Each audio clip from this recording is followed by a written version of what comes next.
Mr. Jay Jaye, welcome to the Rich Equation podcast, man. Honored to have you here. Thanks, man. What's going on? Let's rock and roll. Let's rock and roll. Let's get right into it. Let's make some moves. So I'm really excited to have this conversation with you. Right before we started recording, I was explaining to you that, messaging, branding, personal brand, how we connect with our customers, our potential customers is such a important conversation that perhaps many people don't think enough about or put enough intention about. And you've built a business, a life, and a brand around just messaging. And so I'm excited to have you here. Before we get into the meat of it, I really want to kind of explore even your journey, because you started off as a magician for 15 years. You were traveling the world, being a magician, built a big YouTube following, and then got into branding. But I guess I'm very curious about sort of what you learned in that process from being a magician into the world of business and the world of marketing and branding, and what worked for you and perhaps what didn't work for you.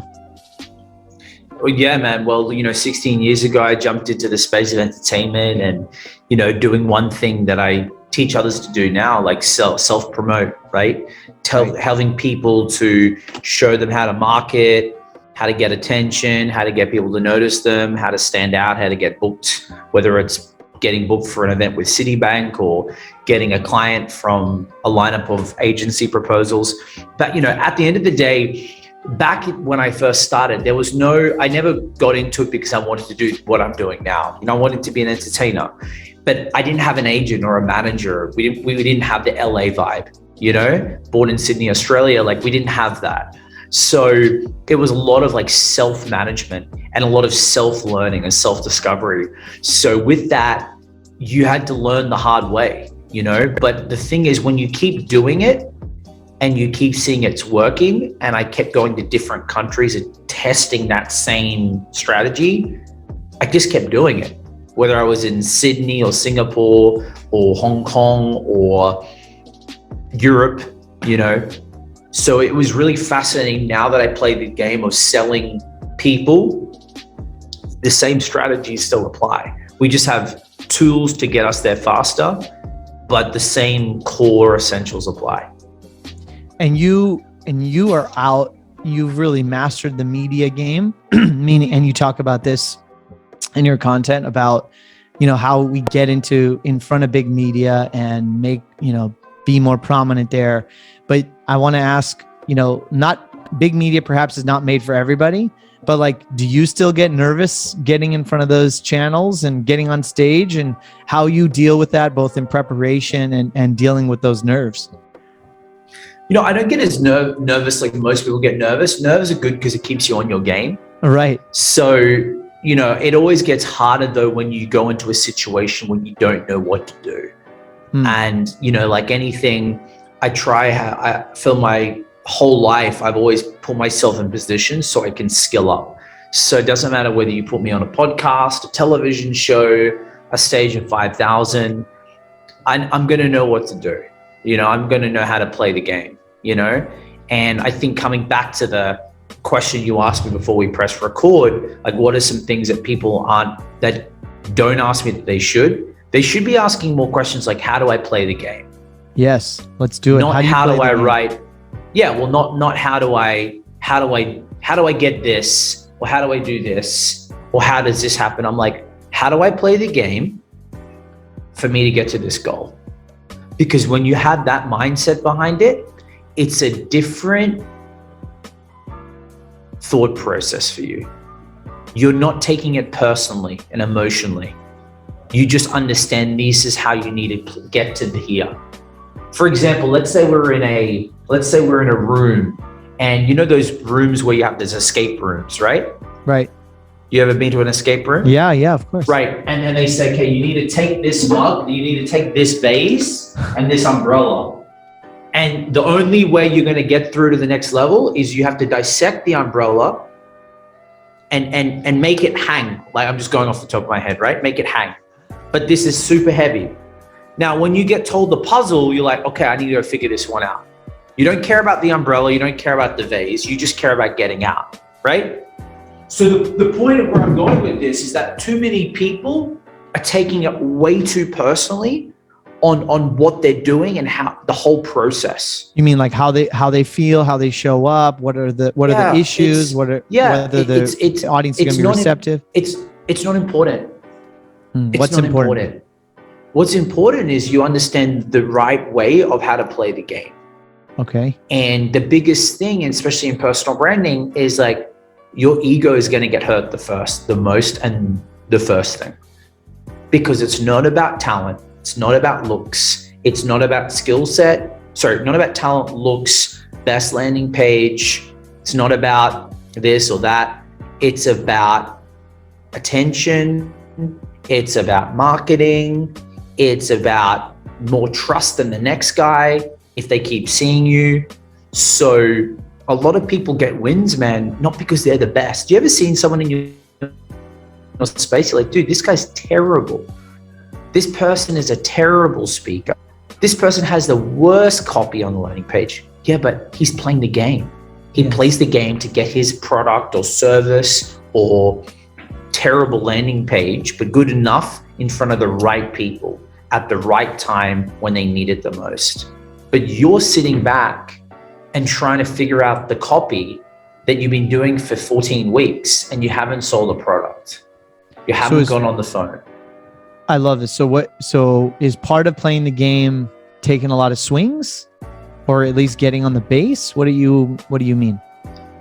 Well, there's a lot of stories to answer with that. My dad always taught me, and I wanted to be a pro soccer player, right? And my dad always taught me this. He said, listen, you can play on the game, you can play on the field, just don't leave the team, So like whatever you want to do, you can be injured, but don't leave the team. So yeah, I think you have to get in the game. But at the end of the day, when I go into any situation, and I've trained myself to be like this, you got to take your ego out of it.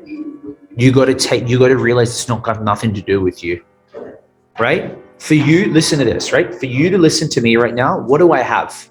I have value. I have something you want, right? I've got a large following. Maybe he'll share it. Maybe he won't. Now that you're not present to that, you're not thinking, okay, I'm going to get him on that podcast to use that, right? But when I understand the value system, it changes my whole thought process on things. I don't take it personally. I understand I'm marketable. I understand I have a big profile. I understand when there's a blue tick on my Instagram that people want me around them because subconsciously or consciously, they know I'm someone important. And in the hierarchy of humans, the important people get more opportunities, period. Yeah, I think you're spot on. But the thing is, what people don't like, and I'm glad you can allow me to share this, is that we want Disney, we want fairy tale, we want Universal Studios.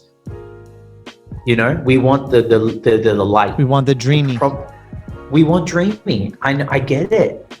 So sometimes when I speak on stage and I'm speaking to a bunch of people that aren't beginners, that they're a little bit up, but they're not like industry experts where they're looking for one move, and most of my audiences are never those people. You may get half a dozen a year, but they have a very specific request for a very specific ask, and you get paid a very specific amount of money to solve that certain thing. But most people, it's light. So I'll always come to the group, hey, listen, I'm totally here to open up the playbook. The question I have to ask everybody is, how honest can I go? Because the more honesty I go, the more pain you're going to feel. Well, that's it. That's the magic. Yeah, on a scale of 1 to 10, 10 being you want the real truth, and 0 being I'll just tell you what you want to hear on YouTube. What's the number? And no one actually ever says 10. You'd be surprised because I frame it up. And I'm like, I always say this, like the intention is to give you all the information you want so you leave feeling valued. 0 and 10 is the level of honesty today. 0 is light, fairy, Disney. 10 is I'm going to make you cry, and some of you will quit whatever you're doing right now. Where do you want me to go? And when people go, 7. Okay, 7. No one's ever said 10, man. Because the way I frame it, because man, it's the truth. Like, listen, okay, pretend you said 10 to me, right? Let's do it. Jay, Let's go 10. Give me 10. Okay, and then I'm going to come up to the people who put it, and I'll say in the room, who puts their hand up for 10? Great, stand up. Great. And then you don't have to stand up now, but I'll say, you sure? Okay, what do you do? Great. How much money did you make last year? Right. What was your profit and loss? Right. What's your projection? What are you going to do if the market corrects? Like, I'll ask super hard questions. Why you? Why should I not choose you next to the next guy? Right. Like, you have to sometimes bring up the heat at the beginning because it's so much. And I've just given you probably 5 years now in 30 seconds. But these are the hard questions that most people aren't willing to face, you know? Well, I think these are the questions, and we talked a little bit about this before we started recording, is like, these are the questions that need to be asked, that perhaps people waste their time or waste years or decades in their businesses or their personal brand not asking, is what do I stand for? Why am I doing what I'm doing? What is the purpose of this? Well, why should somebody trust me? And what are if we go to 10, does it have to do with the quality of the messaging or the perhaps the clarity of it? Or does it have to do with, what's something in our childhood? Yeah. Oh yeah, man. Look, it all stems from something, it all stems. Right. I met this girl in LA once when I used to live in LA, and there's always interesting, eclectic people at a party. And I said something to her and she's like, what did your mom used to wear when she said that to you? I'm like, I don't know. Yeah, I'm like, you're one of those ladies. Yeah, okay. All right. No, so, the answer to your question, it's not clarity or messaging. It's the truth and the reality behind where they're trying to go. For example, let's say I meet a girl and she's a coach, okay? And she sells, like, she's a spiritual coach, the mindset. Perfect example, because this happened to a client of mine. And I'm going to say to her, listen, no one's buying mindset. Right.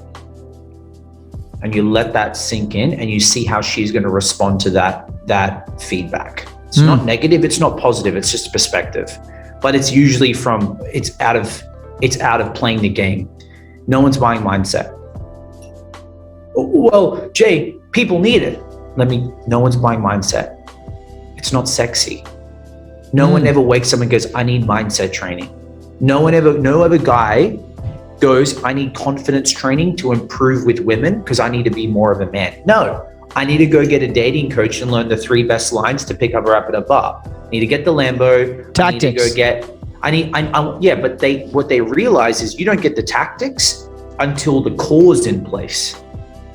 You can have tactics, but most of the people have tactics, but they have no tree. They have no structure. They're all over the place. Like, you're allowed it's like going to the gym and you're being fat and you want to know the best shoulder press exercises. Bro, you haven't even been to the gym in 4 years. You don't get to go to know the shoulder you don't get to know the ab routine. You get to know consistency, eating better, making better decisions. When the 23 hours you're not in the gym, what do? But no one wants to buy that, right? So I think it's just about being really upfront and being really honest and saying, listen, no one's going to buy mindset. We can position you accordingly. This is what's selling in the marketplace. Currently you just look, your image, your website is very flat. It's very boring, right? No one's going to buy it, but this is how we fix it. 1, 2, 3. And people are like they've been led to believe that for the last however long they've been in business, that what they're doing is working. Or when girls jump around and do TikToks all day, I'm big to tell girls off for doing that. Not in a bad way, and this is an ego. I'm like, listen, congratulations on consistency. Congratulations on showing up. Congratulations on doing something that most of the world doesn't do. Compliment. However, you're wasting time. How much money, how much time did you spend doing TikTok last week?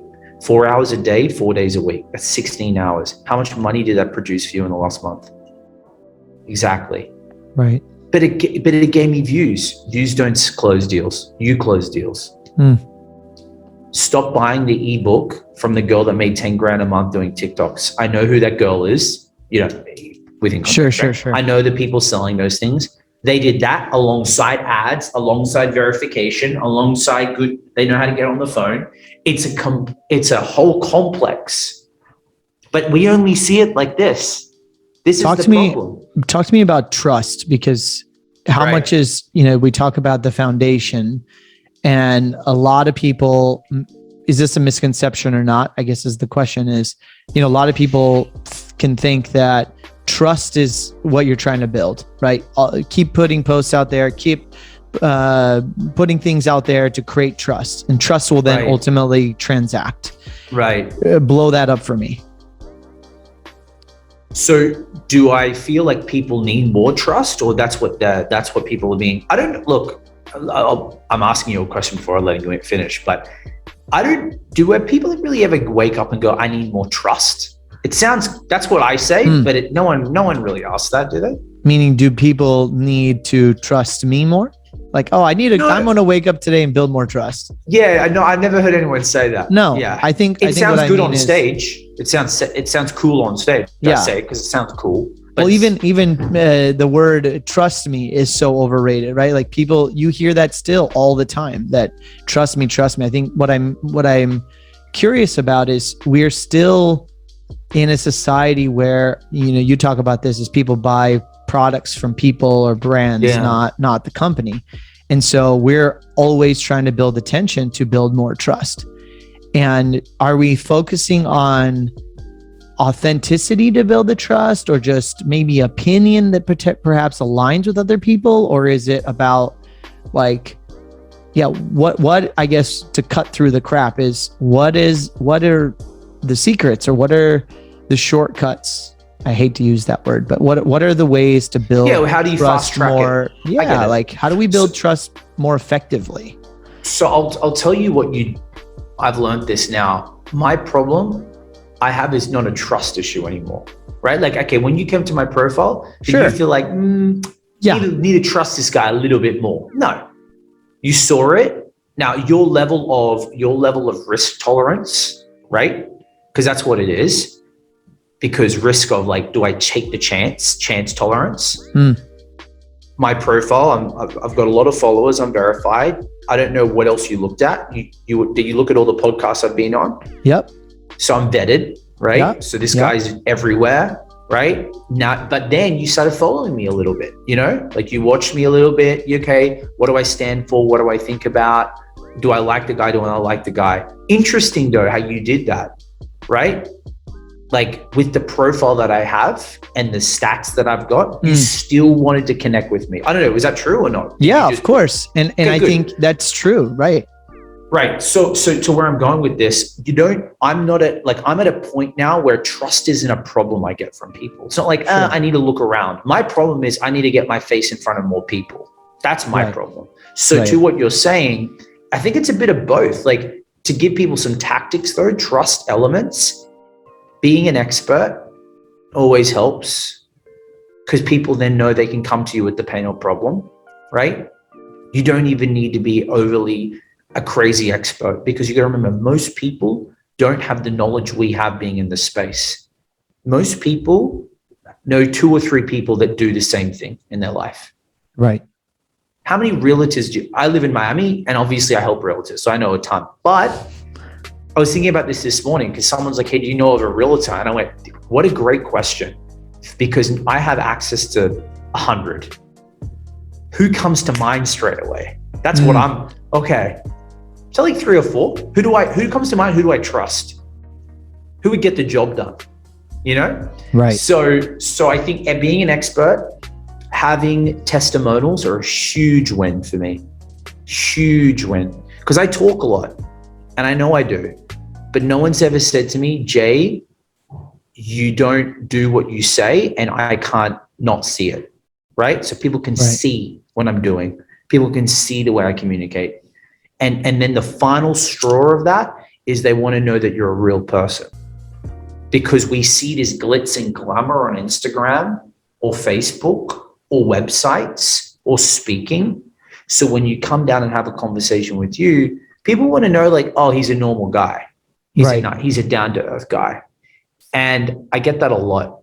Oh, I didn't think you'd be like this. Oh, you're actually like, you are, you're chill. Like you're personal. Everyone loves that. Hey, what's that guy like? He's chill. He's personal. He's cool.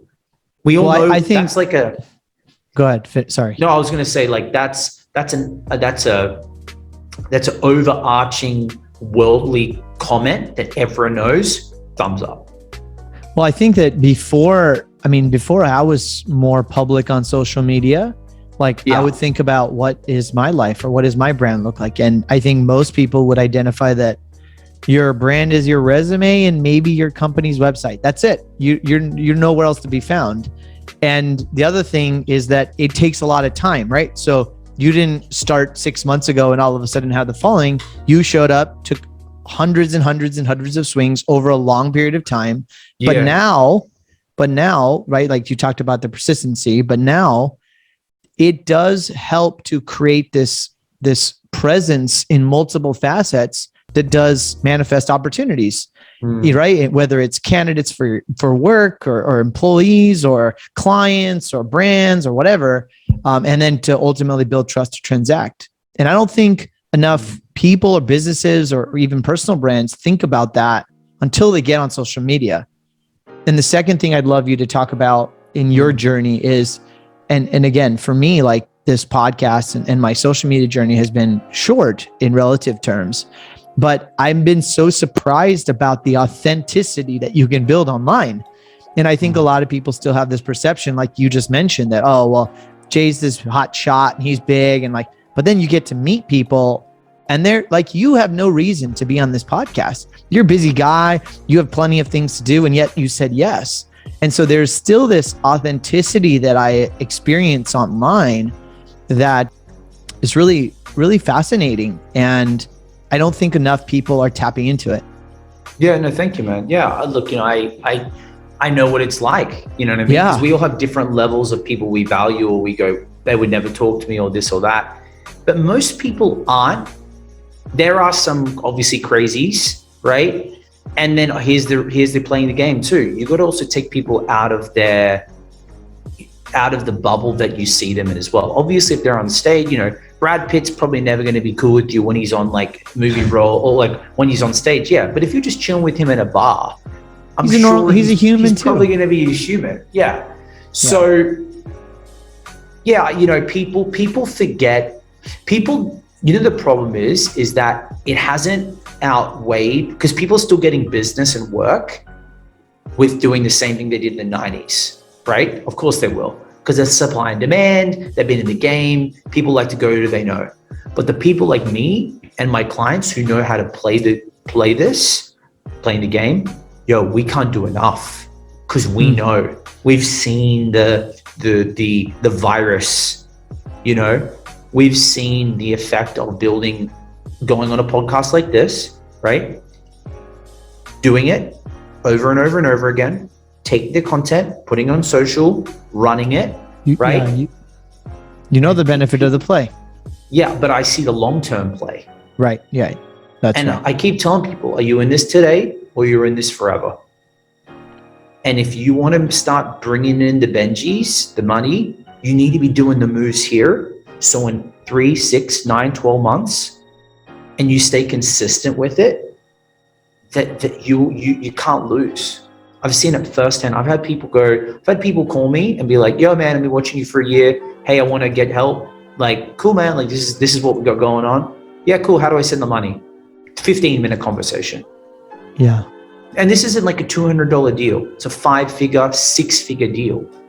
And I get off the phone, I'm like, what just happened?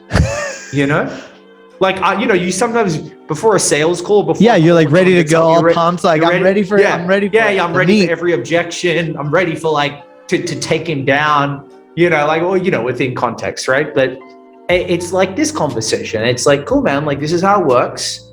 This is how much money it's going to cost. Why do you want to do it? Why me? Usually it's like, how long have you been watching me for? Oh, dude, I've been watching you for the last year. Cool. What are you looking to do? Oh, I want to do this. Okay. Why do you want to do it? Great. Cool, man. So here's a couple of options. Yeah. Oh no, here's a couple of options, right? You want to, to really get good traction, you want to spend at least $5,000. Like, it's just good. Okay. Cool. So here's the other option 2 or option 3. Well, let's do option 2. You know, I know you're the guy. I'm like, that's it. No objection. No, like, I'll think about it. They know in their mind. What are the most common mistakes or failures you see across the board when people want to work, or maybe they want to make a commitment but they fail? What are those most common mistakes? Sure. So they have to take the ego out of it. They have to understand that it's got nothing to do with them. Sometimes it's just they're not seen enough, you know. And I know it's hard for people to comprehend that, because they're posting, they're doing this. It's not enough. It's not about posting more. It's about, like, they're doing a lot of things that aren't actually getting the attention in front of the right people. Right. Example, TikTok, you know? And even for me, I've always had to come back sometimes and go, the activities that I'm doing every day, are they actually getting me towards the end goal? Or am I just wasting time? Or no, am I being busy to feel good? Busy, right. Yeah, that's a big one. So like, dude, for example, you're just creating, and there's a lot of people online that are doing that, just creating TikToks because they're easy to do. They're busy, creates busyness, right? But it's not creating value to your ultimate objective. And I think that happens a lot in marketing. I want to be sensitive to your time. And as we wrap up, I want to ask you a few more questions. We talk a lot about daily routine of high performers on the podcast. And you're traveling all the time. You're, doing podcasts. You got your own business. What is your daily routine that helps you perform at this level? So, I'm pretty simple when it comes to, I don't do 4-hour meditations. I don't walk on the grass barefoot.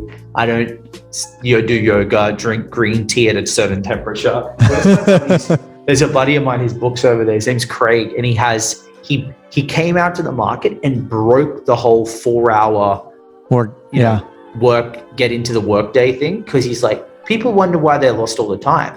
You don't need 15 cold plunges, journaling for 16 pages. You don't. You just need to wake up, vision it, get to work, So anyway, to get back to the question you asked, I'm big on, I'll tell you one thing I've stopped doing. I don't wake up. Well, I didn't used to do this a lot, but sometimes I don't check my phone for the first 90 minutes.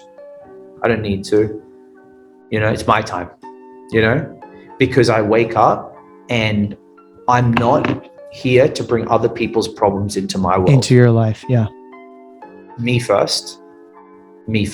Let me get, as I call it, I go to the gym, I do my hair, which takes 15, 20 minutes. It's always looking good to put my jacket on. But the point is, I need to prepare myself for the day. I need to battle up and saddle up for the day. So when I leave my house, my apartment, I'm ready to take on the battles, And so many people, like step one, I know 100% of people, most people listening to this would do this. The first thing they do, they get up, they start checking the phone.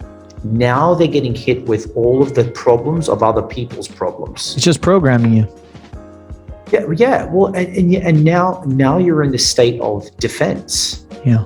Got to figure that, got to do that. Your brain is just constantly, nothing has ever been more important than your own sanity than this. Use this. I love it. $1,500. I like every day. Boom. I use it. But yeah, you do use it. Doesn't control me, man. I'm out. Like, you don't control me. It's good for people to listen to you say that, because you put a lot of content and you have and you're in marketing, for God's sakes, right? Well, like you and I'm the perfect person who can talk about this. Like I know, I don't think the amount of hours on the phones. Sometimes I'm like, how did I do that many hours on the phone? How it comes up like 13 hours. Like, really? But I'm big on like that. This is a robot. I love it. To me, I control the robot. This is a machine. The machine gets turned off. It doesn't turn me on whenever it wants. And I think, and I've been really hard on myself too. It's like focus time. Like when I do things, I want to be intense. I want to be like focused. Present. Yeah. You know what all it takes? Just leave your phone here. Look at this. Yeah. Because when it's there, you want to grab it. I did it before. You want to grab it, you know? All right. Well, final question, JJ, for you, what does it mean to live a rich life?